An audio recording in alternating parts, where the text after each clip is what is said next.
It's Tim Sheeser for TechSpot, and this is the Motorola Moto G, the budget device that is trying to take on the Android smartphone market by storm, coming in at just $179.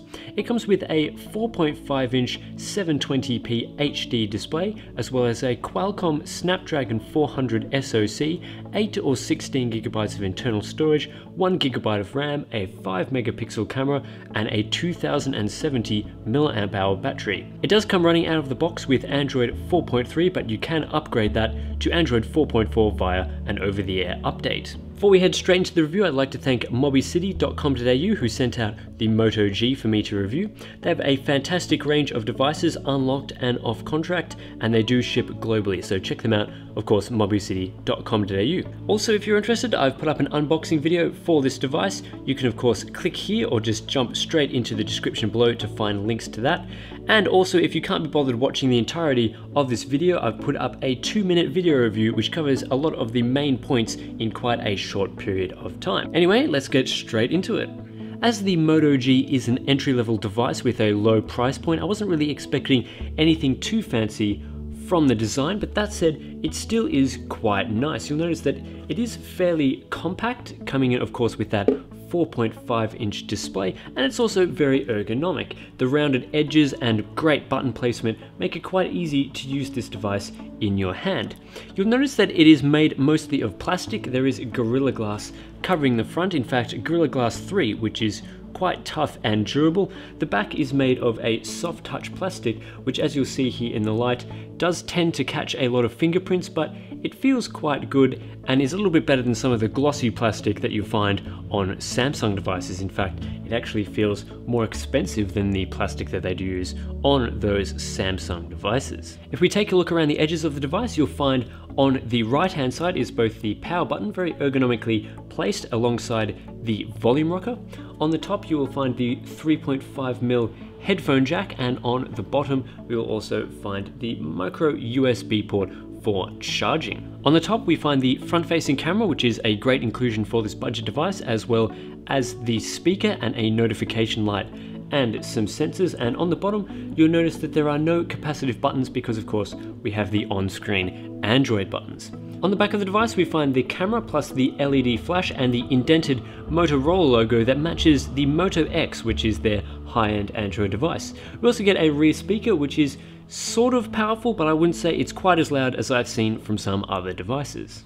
The Moto G's design doesn't try and break any records in the thickness or weight division, coming in at 11.6mm thick and 143 grams heavy, but that said, for an entry-level device it is quite decent. Of course, it's not trying to do anything fancy by trying to be slim like some flagship devices. It's just trying to be durable and meet budget costs, of course, to keep that price down to as low as $179. The feature I find most compelling about the Moto G is in fact its display.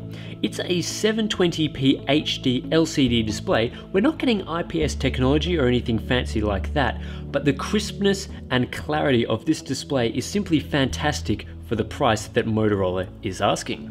As you can see when we get up close and personal with this display, it is very sharp. Of course, not as sharp as 1080p displays that we've seen from flagship devices of late, but for a budget device, of course, this is absolutely fantastic. And if we dive into an app such as Twitter here, we can see some really crisp text, which is great for browsing the web, using your social media apps, all sorts of reading applications like that. Text is absolutely fantastic on this display. It's also not pentile because it's not an AMOLED display, which means that you get that added clarity from the standard RGB stripe layout. And of course, 326 pixels per inch is also great for looking at photos. See, if we dive straight here into some of the pictures that we have provided earlier, you'll notice that there is quite a decent amount of color quality and clarity from this display. It doesn't display images quite as nicely as some of the top-end displays that you get on, your HTC Ones, your Samsung Galaxies,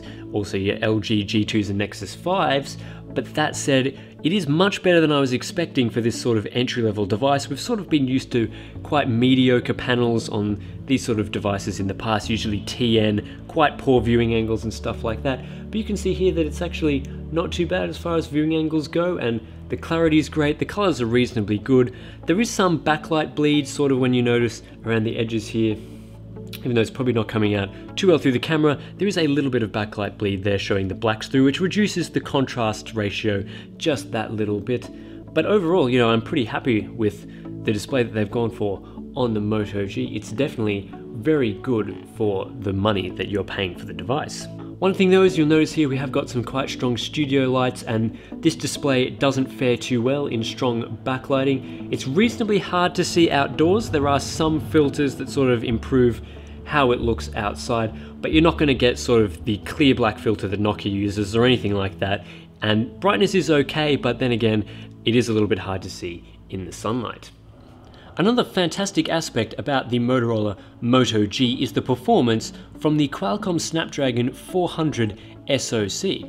If we dive here into CPU-Z, we'll notice that it is a quad-core ARM Cortex-A7 CPU running at 1.2 GHz, combined with 1 GB of RAM and an Adreno 305 GPU. Inside, of course, we're also getting things like single-band Wi-Fi up to Wi-Fi N. We've also got Bluetooth 4.0, no NFC, and unfortunately no LTE on this chip. Of course, it is just running HSPA+, but that said, I did get quite good performance from my local HSPA+ providers. But as you'll notice, I've been browsing through the OS a little bit in this review so far, and there is simply no lag, and that's because everything from Android 4.3 and above, and also previous versions of Android, have had the operating system hardware accelerated on the GPU. So as you'll notice here, as we're browsing through sort of the app sliders and various things, bringing down the notification pane and all sorts of things, diving into settings, that this device is just fast for the price point, which means that even though you're paying, you know, under $200, you're still getting sort of the performance you'd expect from maybe a high-end device from a few years ago. As you can see here, sort of scrolling performance, heading back to the home screens, you know, doing all sorts of things, opening apps that we've viewed in the past, you know, all sorts of this sort of things. Even app switching is reasonably good. Of course, it is a little bit limited from just 1 GB of RAM, meaning that sort of the apps that we've gone to in the past here, such as if we open this, it does take a little bit to sort of kick in gear and sort of open the applications that we've used to in the past. You notice there that Pocket Weather had to sort of reload everything because of that limited 1 GB of RAM.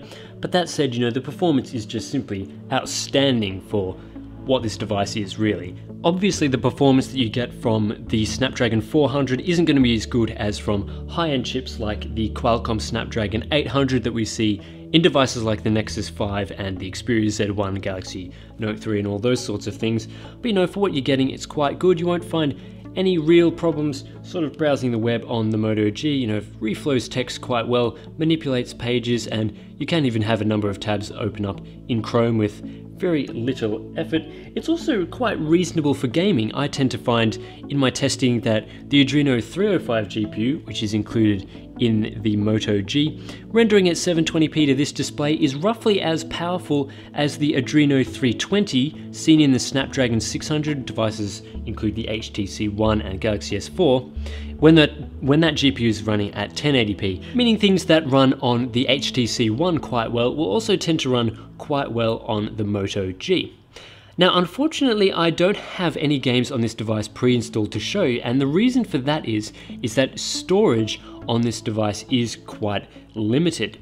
Out of the box, this particular device came with 8 GB of storage, and you can see up the top that I only have 1.48 gig available at the moment out of 5.5 gig on the device overall. Of course, this will be increased if you get the 16 gig model, but there is no micro SD card slot in the device to speak of, which is very disappointing to see from a low-end device. You tend to think that removable storage is a quite cheap way to increase the amount of storage you can get from the device, but this simply isn't included in the Moto G. But what is included is an interesting feature. This is actually the dual SIM model, which I'll show you just briefly quite here. You take off the back panel like this, and you can see under here the non-removable user battery, but also we've got 2 SIM card slots. So as you'll notice, we have one SIM card slot located here on the top right-hand side, and we also have another SIM card slot down here on the bottom left-hand side. And we're actually going to insert another SIM in here just to show you some of the dual SIM features that you get on the Moto G. So with the two SIMs inserted in the Moto G, you'll notice at the top that we have two network indicators, and in the notification pane we also have the names of both networks at the bottom. And if we head into settings, we'll find some handy dual SIM settings located right at the top here. You can enable and disable various SIM cards, select which SIM card's data is being used for the device, and if you head into things such as messaging here, and we start typing a message, click to send, and we get the option of which SIM card to select. And that's basically the extent of the dual SIM features on the Moto G.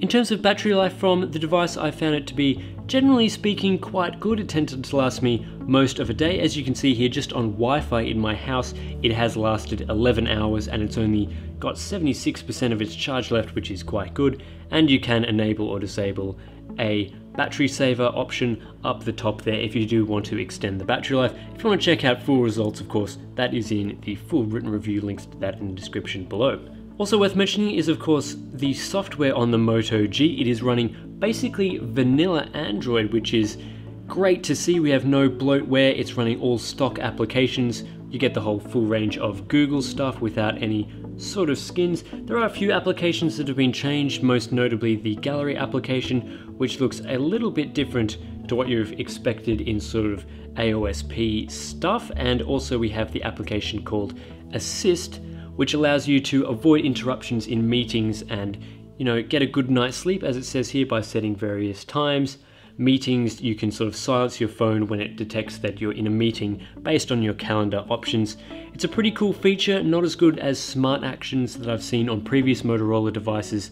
But that said, you are getting sort of a good range of software on the device. Of course, vanilla Android is great. No skins is something that I'm always a fan of. In terms of the camera on the Moto G, I wouldn't say it is the best smartphone camera that I've ever used. Of course, 5 megapixels can be a little limiting, but that said, you can get some decent shots out of the device in good lighting conditions, such as strong sunlight outdoors. But once you take it indoors, as you can see from some of these sample shots, it's sort of the quality degrades quite quickly and things start to get blurry. Of course, no optical image stabilization, and generally the color quality and contrast, things like that, aren't too great when you're sort of using it in lower lighting conditions. But that said, you know, for general shots and taking a photo only once in a while, you'll find that the Moto G's camera will suit you reasonably well, and the 720p video recording is also quite good, especially in sunlight.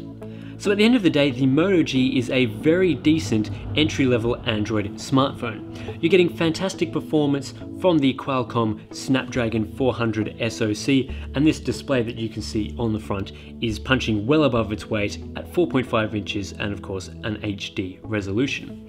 You're not getting, of course, fantastic high-end features.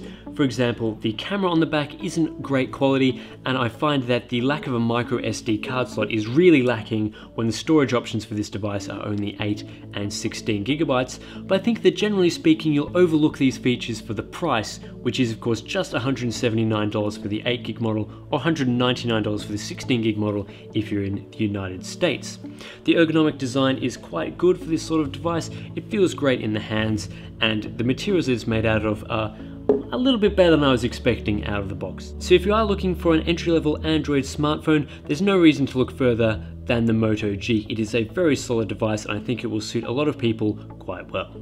So I hope you guys have all enjoyed this review of the Motorola Moto G. Don't forget to check out mobbycity.com.au where you can find this device unlocked and outright. Of course, you can subscribe to this YouTube channel. There will be more cool video reviews coming to you in the coming weeks. And if you have any questions about the Moto G or any other review devices that I have, don't hesitate to ask me on my Twitter @ScorpusV. Thanks guys, and this has been a TechSpot video review.